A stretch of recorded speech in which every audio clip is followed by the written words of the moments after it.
Ari Rabinovitch joins us now from the CityNews Business Center. Hello, happy Monday, Ari. You as well, Cynthia. Let's get into biz. Let's get into biz. Okay, a popular stock is making waves. What's behind this run?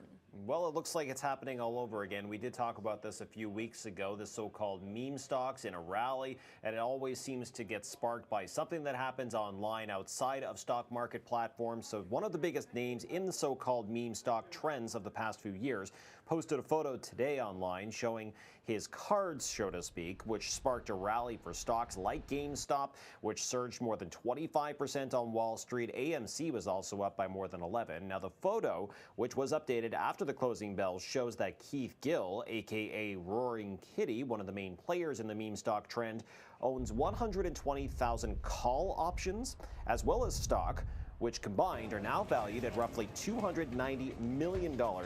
Nearly 50% of that value was generated just today through the market's response to that photo. Now, the timing is interesting given that the brick-and-mortar video game retailer is scheduled to report quarterly earnings on June 11th, although it's not clear if that's related at all. But Cynthia, it just seems like this Roaring Kitty character seems to do whatever he wants when it comes to swaying the market to his favor. Interesting.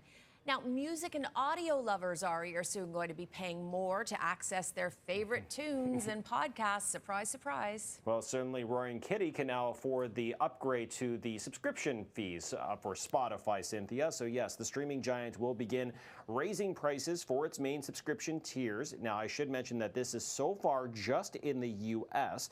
starting next month. Investors rallied behind the news as the stock gained almost 6% today on Wall Street. There's no immediate plans to raise prices for Canadian users yet. But yes, exactly. Keyword, yet. You have to imagine, Cynthia, that it is in the works. So the question at this point really is when. Now, back in April, Spotify did report quarterly profits, which surpassed $1 billion for the first time ever. The company says it plans on using the additional revenue to invest in new features and other offerings for users. We'll see what that is in time, Cynthia. Interesting. Okay. Now, maybe the biggest, I'm going to guess it is going to be the biggest business story of the week. All eyes on the Bank of Canada as they make a decision on interest rates. What are you expecting here? If I was a betting man, I would bet that interest rates are going to come down starting on Wednesday, Cynthia, although it's not guaranteed.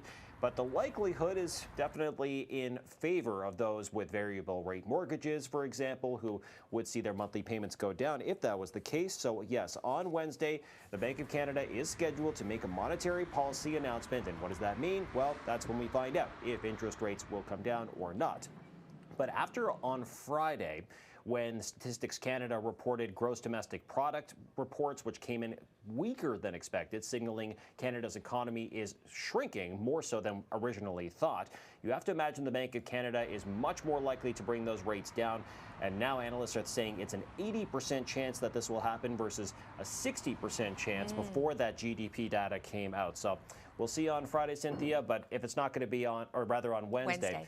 And if it doesn't happen on Wednesday, definitely in July. All right. Ari, as always, thanks so very much for joining us. See you later.